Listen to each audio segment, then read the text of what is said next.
The lecture hall in the St. Gregory College of Music was never a warm place, but that Tuesday afternoon it felt particularly cold. The air conditioning hummed too loudly, and the sunlight streaming through the high windows seemed to land in dusty, lifeless squares on the polished floor. In the front rows, the chosen students sat with spines as straight as their music stands. They were the department's pride, the prodigies who had been performing since they could walk, their names already whispered in connection with national competitions. Professor Everard stood before them, a man carved from old oak and older traditions. His tweed jacket had leather patches on the elbows, and his silver hair was swept back in a perfect stern wave. He tapped his baton, a real conductor's baton, not just a pointer against the large staff lines drawn on the whiteboard. The harmonic progression in this section, he said. His voice a low, resonant instrument he played with precision, is a textbook example of the composer's late-period tonal ambiguity. He is not merely using a secondary dominant. He is teasing a modulation he has no intention of completing. It is a feint, a musical bluff. He looked out at the nodding heads in the front, a satisfied glint in his eye. This was how knowledge was passed down, from master to apprentice, from the established canon to the accepting student. From the very back of the hall, a voice spoke. It was quiet, but it cut through the hum and the dust-moted light. But what if it's not a bluff? The silence that followed was immediate and total. A dozen heads in the front rows swiveled. Professor Everard's baton, poised for another tap, froze in mid-air. His eyes scanned the room, settling on the last row, where a young woman sat slightly apart from the others. She was a first year, he recalled vaguely, a scholarship student from somewhere up north. She kept to herself, her file unremarkable. "I beg your pardon?" Everard said, the politeness in his tone as thin as ice on a puddle. She didn't shrink. She just leaned forward slightly, her hands, which were resting on her closed notebook, lacing together. The modulation. You said it's a feint. But what if the tension isn't about where he's going, but about where he's from? The unresolved chord. It doesn't point forward to a new key. It points backward, to the folk melodies from his region, the ones that use a similar drone-like harmonic suspension. A snicker came from the front. A boy with perfectly styled hair and a confident slouch exchanged a smirk with his neighbor. Professor Finch, the associate professor who sat observing in the corner, adjusted his glasses, his expression unreadable. Everard felt a familiar heat rise in his collar. A challenge. And from such a source. He placed his baton carefully on the lectern. The folk influences, he said, measuring each word, are well documented in his early character pieces. This, however, is his mature concert hall work. To muddy it with provincial simplicity is to misunderstand his artistic evolution entirely. But the simplicity is the point, the young woman, whose name he suddenly remembered was Ilara, said. Her voice was still soft, but there was a thread of steel in it now. He's not abandoning his roots. He's hiding them in plain sight. The whole piece is built on that hidden foundation. The ambiguity isn't a trick. It's a homesickness. The words hung in the air. Homesickness. It was an emotional, almost sentimental term, one that had no place in Everard's analytical, structural dissection of music. It was messy. It was personal. That, Professor Everard declared, his voice finally losing its polished restraint and gaining an edge, is a fanciful interpretation. It is not supported by the score. Music theory is a science, young lady, not a poetry reading. He saw her flinch then, just a tiny tightening around her eyes. But she didn't look down. That was the infuriating part. The score is just the map, she said, almost to herself, but in the quiet room it carried. It's not the landscape. It was the final straw. The dismissal of the sacred text, the printed score. Everard drew himself up to his full height. "Your romanticism is noted, Miss Vance, as is your apparent disregard for the established. Analysis accepted by scholars far more experienced than either of us." He paused, letting the weight of his authority fill the room.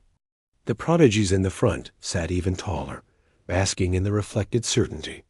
This was the natural order being restored, since you seemed so confident in your alternative perspective, Everard continued, a plan forming in his mind, cold and clear. Perhaps you require a more practical lesson in the realities of musical discipline. Theory is one thing. Execution is another. He turned to Professor Finch, who gave a slight, almost imperceptible nod of agreement. They were of one mind. This kind of unchecked arrogance in a beginner had to be corrected for her own good, and for the sanctity of the classroom. "You will perform," Everard announced, turning back to Ilara, "in Friday's masterclass. You will play Ravel's Oiseaux Tristes from Miroirs." A new wave of whispers swept the room, this time tinged with pity and schadenfreude. Oiseaux Tristes, sad birds. It was a beautiful piece, but deceptively, brutally difficult. Its slow tempo exposed every hesitation. Its delicate textures required a control that took most pianists years to master. It was a piece for artists, not students. To assign it to a first year was a death sentence. Alara's face, for the first time, showed genuine emotion. It wasn't fear, exactly. It was something more complex, a dawning understanding of the game being played. "Professor," she said, her voice finally losing its steadiness, "I haven't prepared that piece." "The masterclass is in 3 days." "Exactly," Everard said, a thin smile touching his lips. It was not a kind smile. "It will be an excellent exercise in focused practice. A lesson in humility before the great works. You will see that interpreting a score is a privilege earned through rigor, not through whimsy." He gathered his papers, the discussion clearly over. "The piece requires not just technique, but a profound emotional stillness.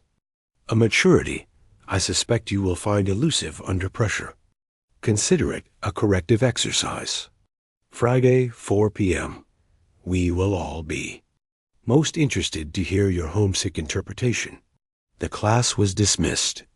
The chosen ones filed out past Ilara, their glances a mix of curiosity and cold amusement. She remained seated, staring at her hands in her lap. Professor Finch walked past her, pausing for a moment. "It's a beautiful piece, really," he said, his tone softer than Everard's, but no less firm. "A chance to let the music do the talking, eh? Without the extra commentary."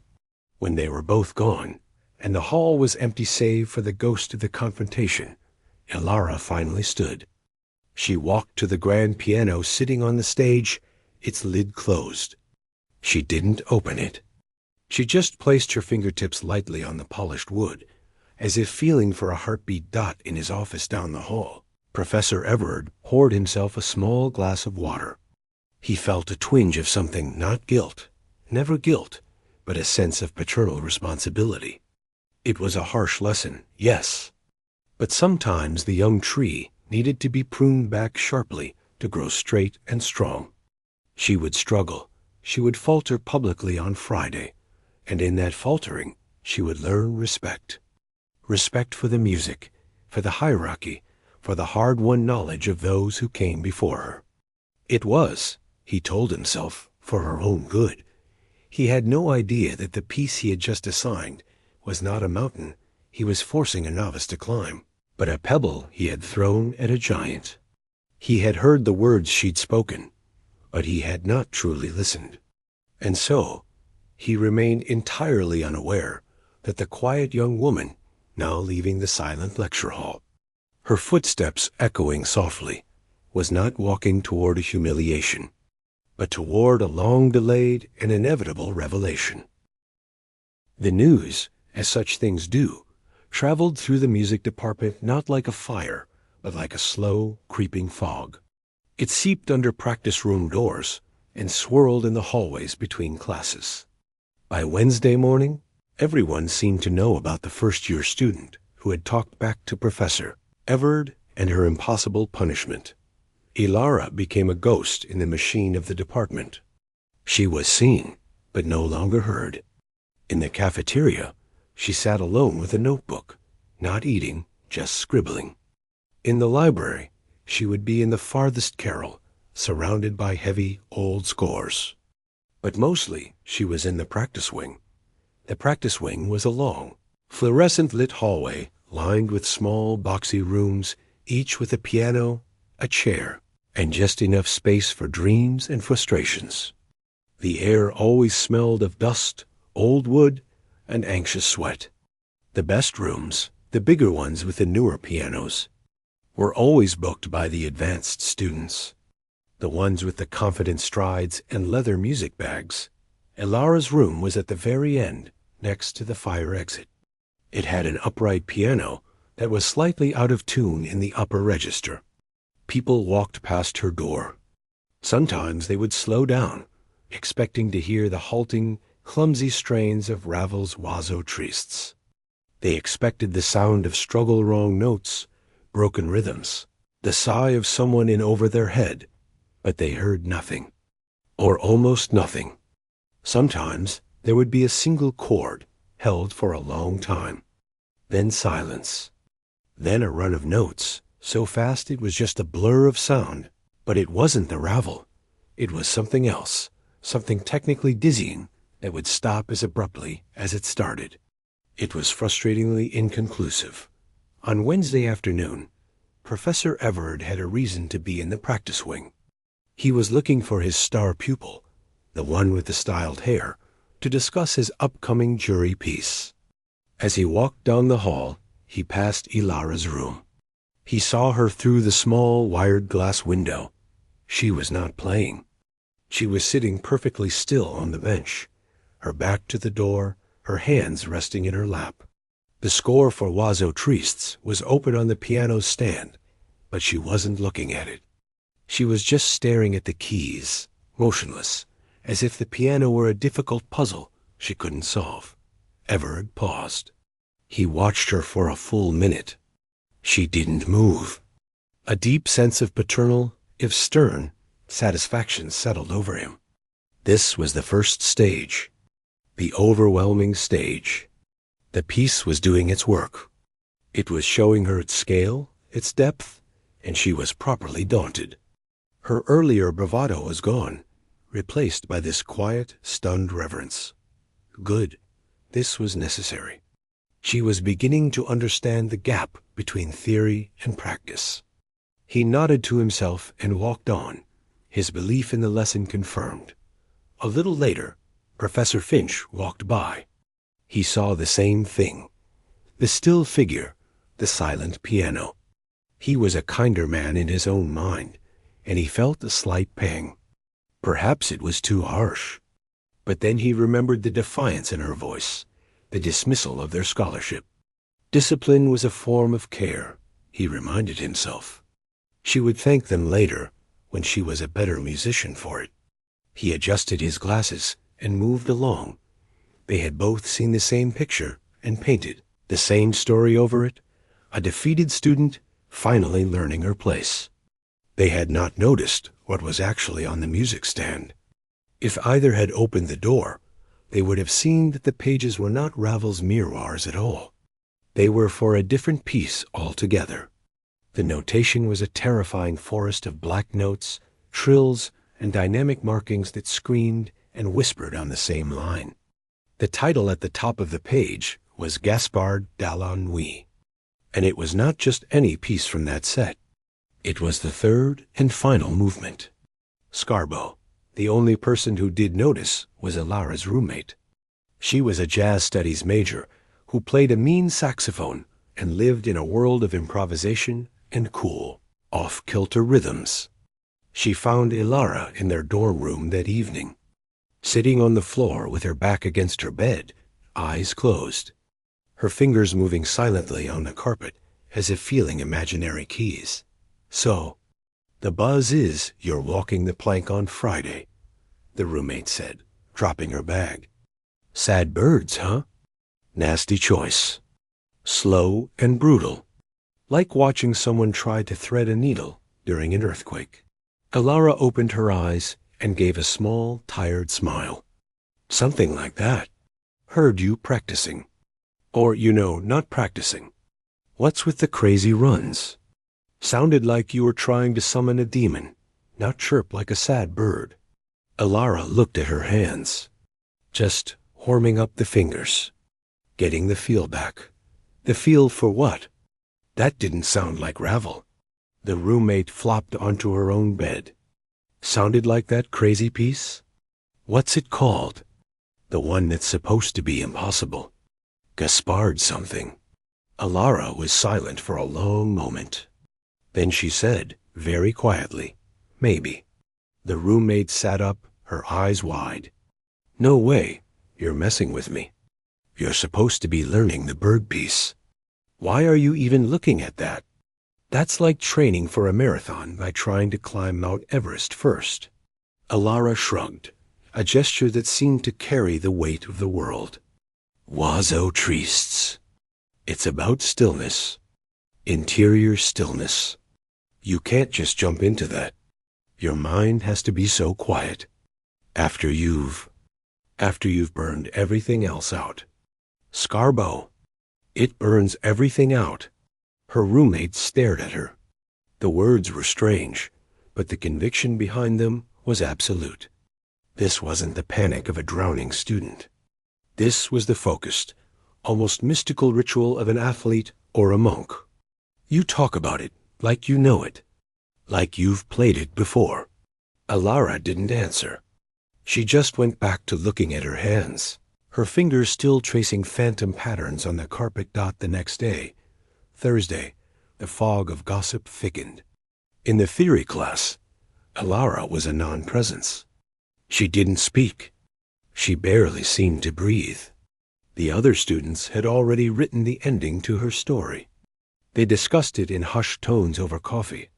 She's totally shut down, one of the front row prodigies said, stirring his latte. I passed her room for like 10 minutes. Total silence. She's just staring at the wall.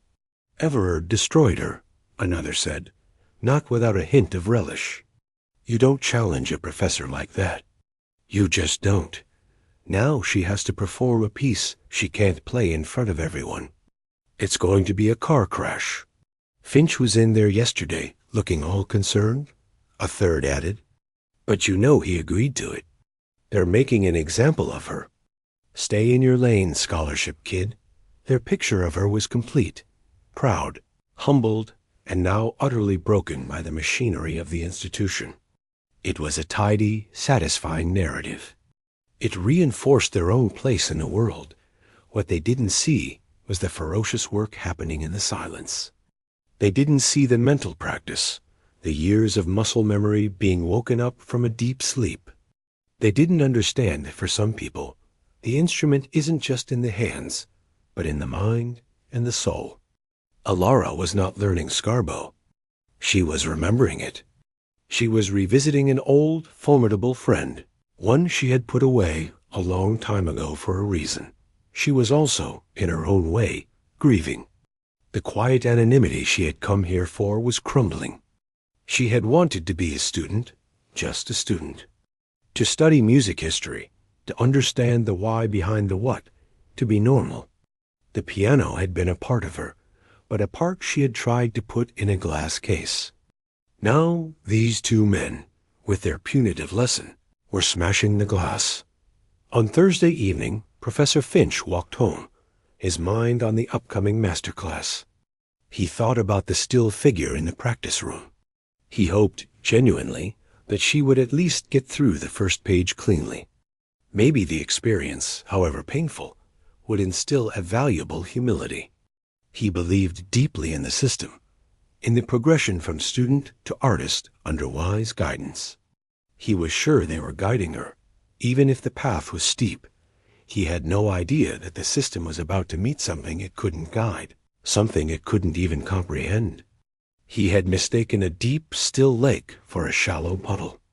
Tomorrow, the surface of that lake was going to break, and something was going to rise from the depths that would change everything. And all of it, every bit of it, because they had asked a young woman to play a simple piece about sad birds, unaware that she had already tamed demons. Friday afternoon arrived with a kind of heavy expectation. The master class was held in the small recital hall, a space that felt both intimate and intimidating. Rows of seats sloped down towards a gleaming Steinway concert grand on a polished wooden stage.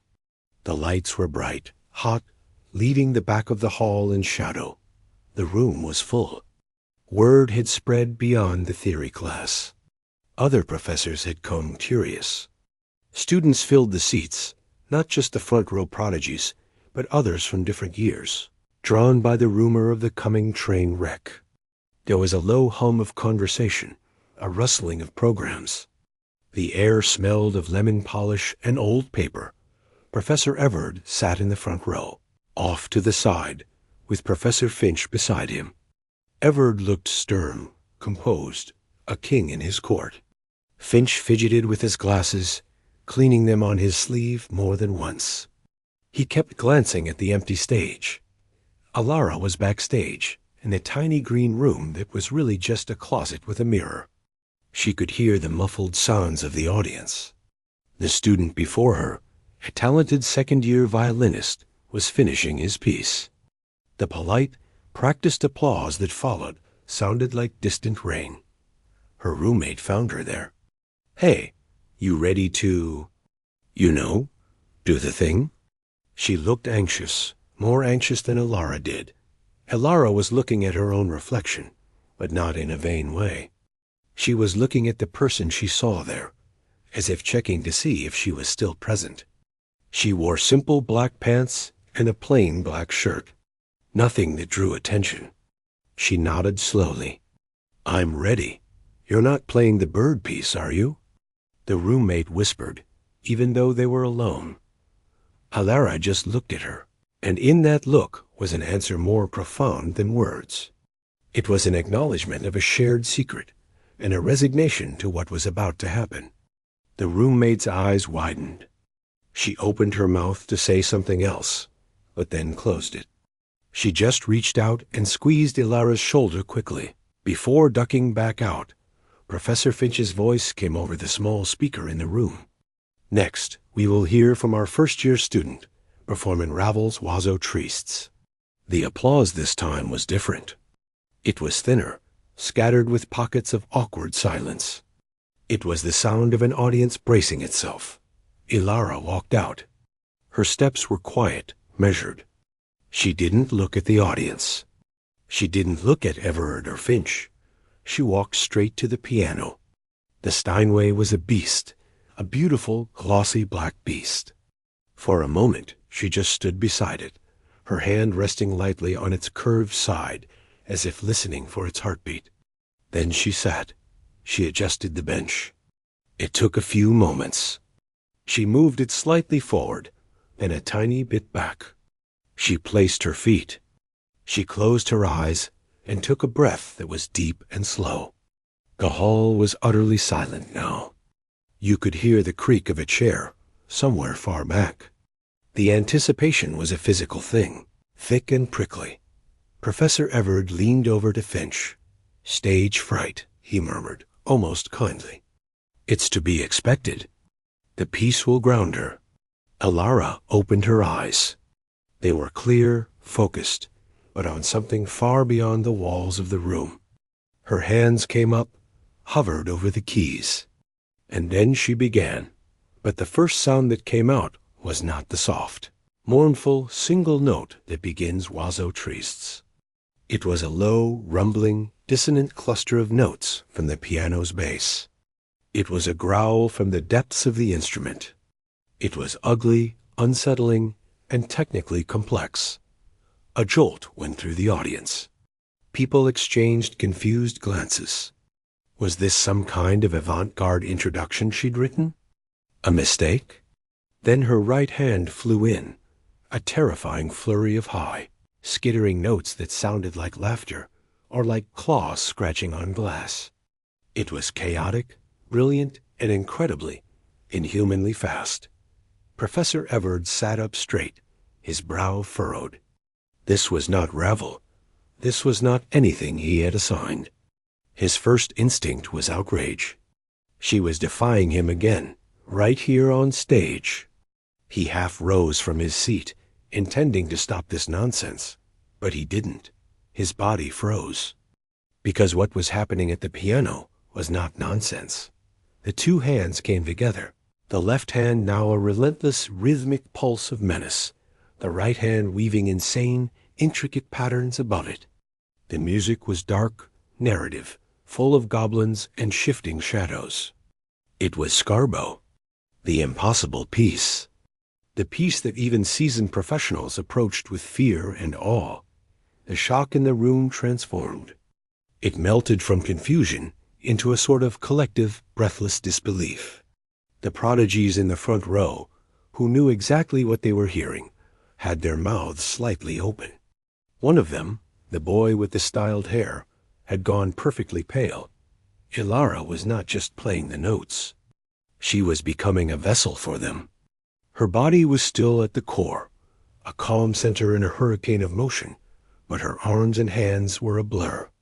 The dynamic shifted from a whisper so soft it made the audience lean forward, to a thunderous roar that seemed to shake the lights. The technical demands were absurd leaps across the keyboard, so vast and precise they seemed like magic. Trills that were perfectly even and dizzying. Passages where her hands were so close together they seemed to meld into one. But more than the technique, which was flawless, was the story. She wasn't showing off. She was telling a tale. The music was playful, then sinister, then mocking, then terrifyingly lonely. You could almost see the gnome Scarbo himself, grinning and disappearing in the moonlight. She made the piano sound like an entire orchestra, and like a single, whispering voice. Professor Finch had stopped breathing. His hand was frozen halfway to his face. He was a pianist. He had attempted Scarbo in his youth, and had given up after a month, its difficulties defeating him. He knew, note for note, the sheer cliff face she was climbing. And she wasn't climbing it. She was dancing on its peak. The clarity of each voice and the complex texture, the phrasing that breathed and pulsed. It was a masterclass in itself. Not a student's interpretation, but a mature artist's revelation. He felt a hollow open up in his stomach. He had not been teaching a student. He had been presuming to correct a master. Professor Everard's anger had vanished. In its place was a cold, sweeping awe that left him feeling strangely empty. The defiant student was gone. In her place was a force of nature. Every word she had spoken in his class came rushing back, not as insolence, but as insight from a place he had never reached. Her talk of folk roots and hidden homesickness. This music, this impossible music, she played it with an understanding that went beyond the notes on the page. She saw the landscape, not just the map. And he had only ever taught maps. The piece built and built, a crescendo of nightmarish energy. The final minutes were a whirlwind, a supernatural chase. Ilara's face was sheened with a light sweat, her expression one of intense, otherworldly concentration. And then, with a series of hushed, scampering notes that faded into the very bottom register of the piano, it ended. Not with a bang, but with a ghost of a sound, a whisper that evaporated into the silence. Her hands fell gently into her lap dot. The silence that followed was absolute. It was deeper than before. It was a silence of shock, of awe, of the world being reordered. No one clapped. No one moved. They were all trying to understand what they had just witnessed. Ilara sat there for a moment, looking at the keyboard. Then she stood up. She turned to face the audience.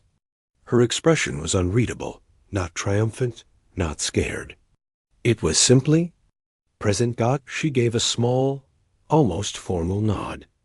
Not a performer's bow, but an acknowledgement. That broke the spell. A single person in the back began to clap, slowly. Then another. Then it was like a dam breaking.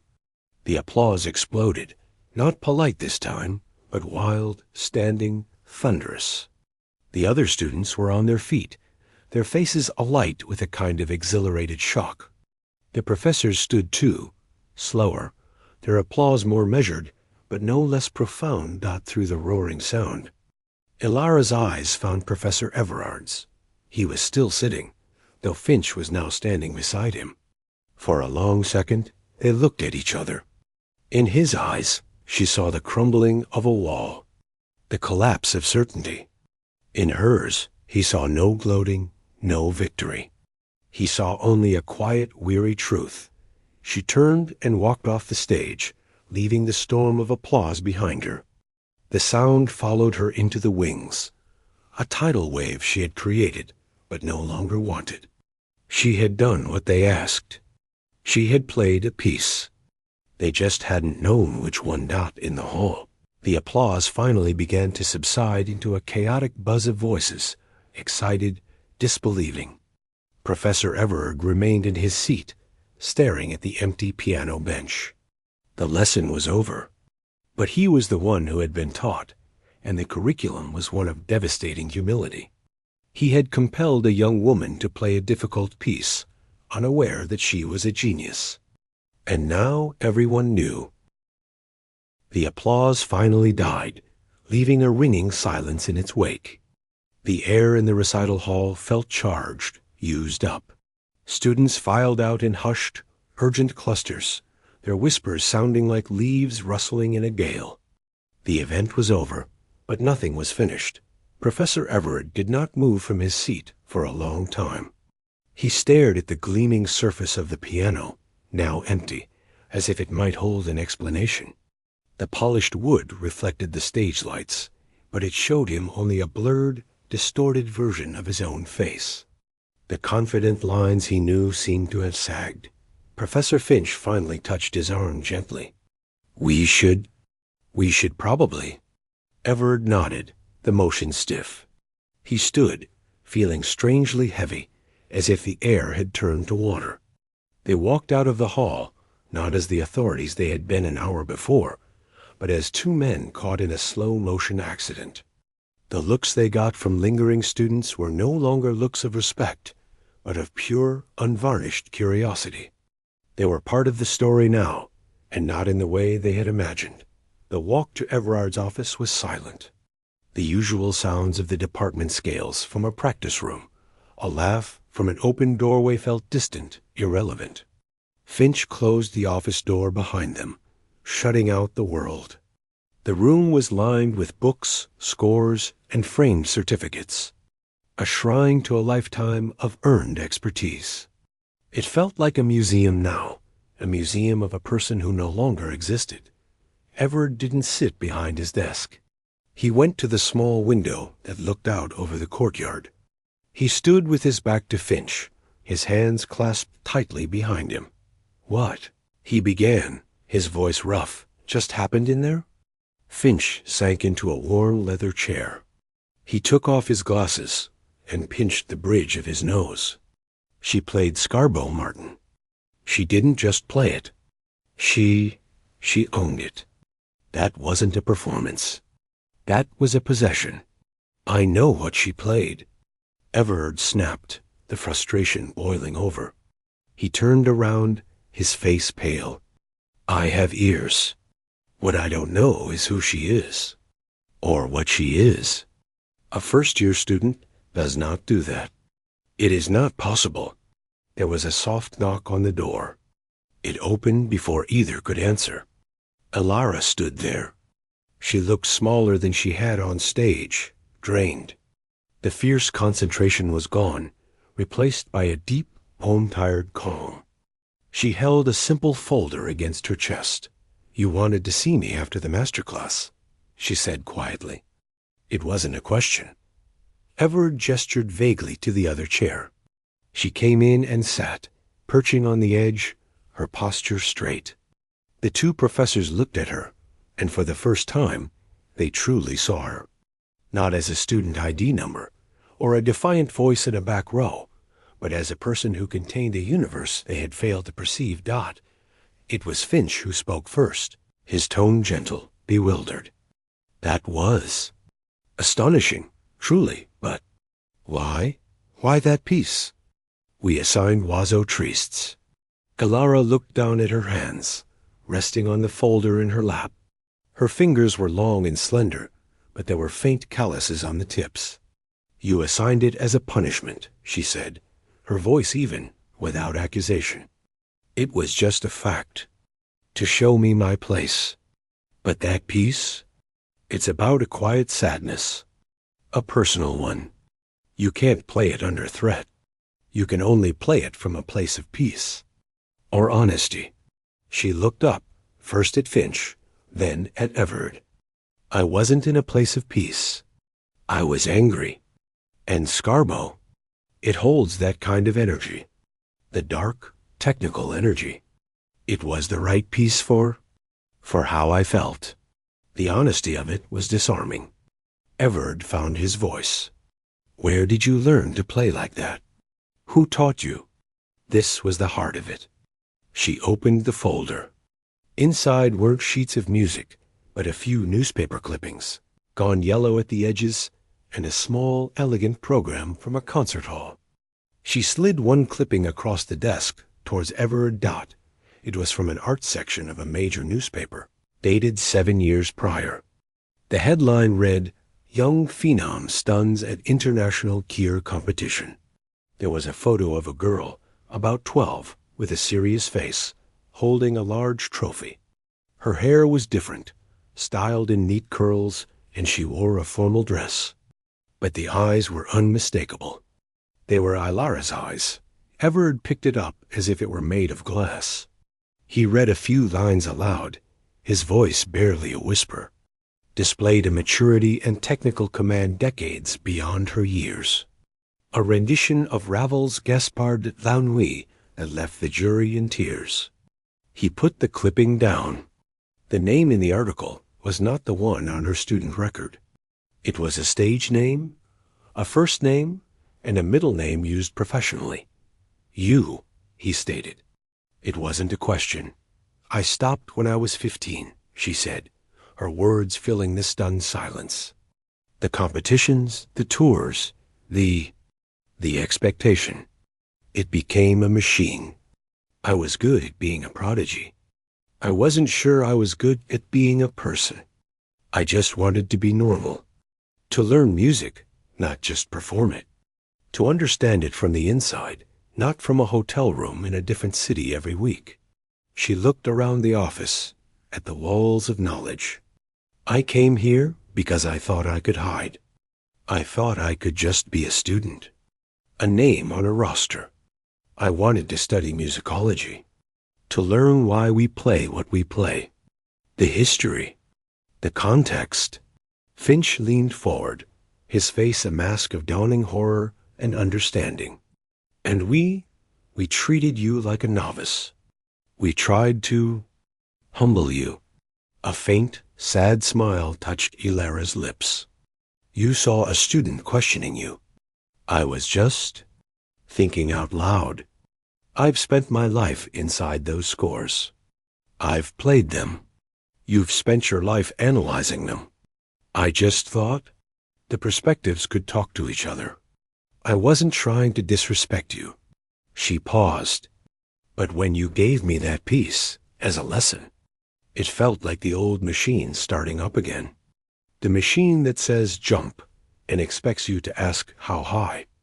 On the way up, I didn't want to jump for you. But I also couldn't. I couldn't play the sad birds. Not like that. Everard finally sat down behind his desk. The weight of his mistake was a physical pressure on his chest. He had seen a sapling that needed pruning. He had been swinging his shears at an ancient, deep-rooted oak. He had not just been wrong. He had been operating in a completely different reality. So today, he said slowly, that wasn't just a performance. That was a statement. Ilara shook her head. No, not a statement. A surrender. You forced my hand. You wanted a performance. That was the performance I had in me today? The one that fit? I broke my own rule to keep my head down. She looked directly at him, and her gaze was clear, unflinching. You were right about one thing, Professor. It was a corrective exercise. I just don't think it corrected what you thought it would. The truth of it landed in the quiet room. The punishment had not corrected the student. It had exposed the teachers. It had corrected their vision. Finch cleared his throat, his voice thick with emotion he couldn't name. What happens now? For you? Alara shrugged, a small, weary movement. I don't know. I don't want a spotlight. I don't want to be the department's discovered genius. I just wanted to learn. Everett looked from the faded newspaper clipping to the young woman before him. The prodigy and the student. They were the same person, and he had been blind to both.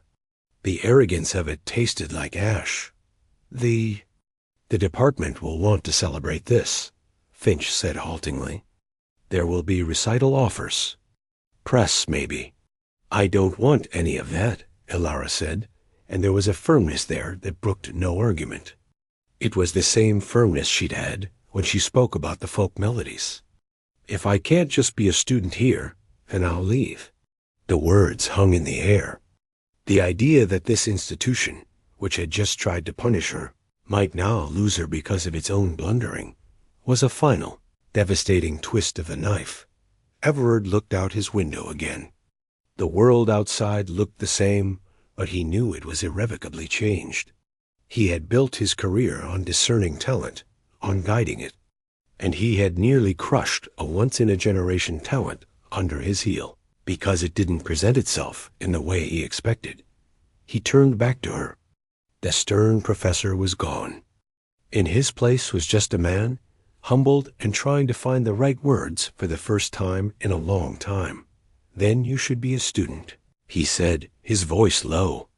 A real one. On your own terms. What would that look like to you? It was the first question he had asked her that wasn't a test. It was an invitation. And in the quiet of the office, with the proof of her other life lying on the desk between them, a new and very different conversation began. The story, of course, did not end in that office. Stories like that never do. They ripple outwards, changing the water for everyone. In the weeks that followed, the music department at St. Gregory's did not suddenly become a different place. The same bells rang for class. The same dust settled in the practice rooms. But something in the air had shifted, a subtle change in pressure. Professor Everard did not make a grand announcement. He did not apologize to his classes. That wasn't his way. Instead, he changed his method. In the next advanced theory seminar, when a timid second year offered a hesitant interpretation of a Bach fugue that differed from the textbook, Everard did not dismiss it. He paused, his baton still. He looked at the student, really looked at them. Explain your reasoning, he said. And his tone was not a challenge, but a genuine request. The student, flustered, stammered through an explanation about the dance forms that might have influenced it. It wasn't a perfect theory, but Everard listened. Then he nodded. An interesting lens, he said. The emotional drive of a dance. Apply that lens to the next 4 measures and see what you find.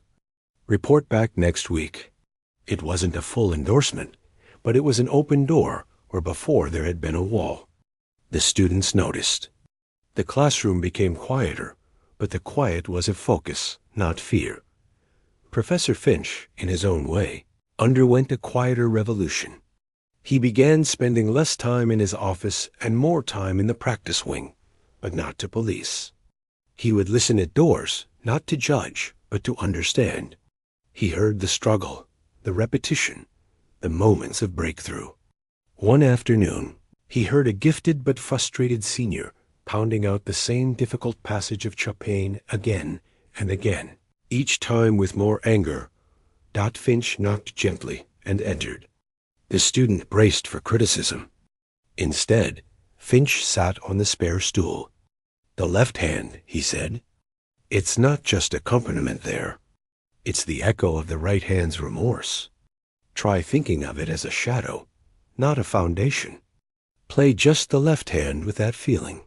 It was a small thing, a shift of perspective. The student tried it. The next run-through was different. Not perfect, but alive. Finch didn't say good. He said, "There, you found it." He left the room feeling more like a teacher than he had in years. For Alara, life became a negotiation with her own past. The department, true to its word, did not put her on a poster. No press was called. But the secret was out, and secrets have a way of shaping the space around them. Students she didn't know would glance at her in the hall, their eyes wide with a mix of awe and curiosity. The front row prodigies no longer smirked. They watched her with a new, complicated respect. Some were envious. Some were inspired. A few were simply confused. She had a series of meetings with Everett and Finch, and the head of the musicology department. They crafted a unique hybrid path for her. She would remain a musicology student, diving into the history and analysis she craved. But she would also have a special advisory role, not as a teacher, but as a resource. She would occasionally work with a few of the most advanced piano students. Not to teach technique. You have better technical coaches than I could ever be, Finch admitted, but to talk about interpretation. About finding the story in the notes that her first session was with the boy with the styled hair, the one who had smirked the loudest. He was preparing for a major competition, and his playing was technically brilliant but cold, like a beautifully engineered machine. He was clearly nervous around her, defensive. She listened to him play a complex modern piece. When he finished, he looked at her, expecting a critique of his fingerwork. "Why do you like this piece?" She asked simply. He blinked. It's showy. It has a great cadenza. The judges eat it up. But do you like it?" She pressed, her voice soft. "What does it feel like to you? Not what it's supposed to be, but what it is when you play it." He was silent for a long time. The defensiveness slowly melted into something more honest, confusion. "It feels like a test," he finally said. "Then maybe play it like a test," she suggested. "Play the anxiety of it, the sheer struggle of the climb. Right now, you're playing like you've already reached the top and you're bored with the view. Let us hear the climb." It was a different kind of lesson. It wasn't about right or wrong. It was about truth. He tried it again, and for the first time, a hint of human vulnerability crept into the flawless notes. It was messy. It was better. Alara also began to play again for herself. She would book a practice room at odd hours, late in the evening. She didn't play Scarbo or other warhorses. She played the pieces she had never been allowed to explore as a child, prodigy simple sonatinas, folk songs, even pop music she'd secretly loved. She was rediscovering the joy of sound, separate from expectation. One night, Everett was working late. He heard music coming from the main recital hall, not the practice wing. It was slow, melancholic, and exquisitely simple. He pushed the heavy door open a crack. Alara was on the stage, under a single ghost light, playing the Steinway. It was Ravel's Oiseau Tristes, the piece he had assigned as a punishment. But this was different. This was not a performance. It was a meditation. The notes fell like slow drops of water in a deep well. The silence between them was as important as the sound. It was the sound of interior stillness, of a quiet, personal sadness that had nothing to do with defiance or lessons. It was heartbreakingly beautiful. Everard did not enter. He did not make his presence known. He simply listened, hidden in the shadows of the doorway. He finally heard the piece as it was meant to be heard, not as a tool, but as a truth. And he understood that she had not been unable to play it before. She had been unwilling to play it under coercion. Now, on her own terms, she could. The lesson had indeed been corrected, but the correction was his. He had learned that genius cannot be compelled, only given space. He closed the door silently and walked away, the haunting melody following him down the empty hall. The semester moved on. Galara's roommate still joked with her, but there was a new layer of protectiveness there. "So, you're like a secret weapon now," she'd say, elbowing her. "Don't get all maestro on me and start criticizing my saxophone improv." Alara would just smile. "Your improv is terrible, but it has soul." It was a kind of normalcy, and she clung to it. At the end of term faculty meeting, there was a discussion about curriculum changes. Professor Everard, to the surprise of many, proposed a new elective, historical performance practice in context, which would blend musicology and performance. He suggested Alara might be a suitable teaching assistant for it when she was further along, given her unique perspective. There were raised eyebrows, but no objections. The story of the masterclass had woven itself into the department's fabric. It was a cautionary tale about assumptions, and a quiet legend about hidden depths. One afternoon, Alara sat in the library, surrounded by heavy books on Baroque ornamentation. Sunlight streamed across the page. A first-year student, a flutist she barely knew, approached her table, looking nervous. "Excuse me," the student whispered. I heard you sometimes talk about the music, not just the notes." Alara looked up and nodded. The student sat down, opening a score to a tricky piece.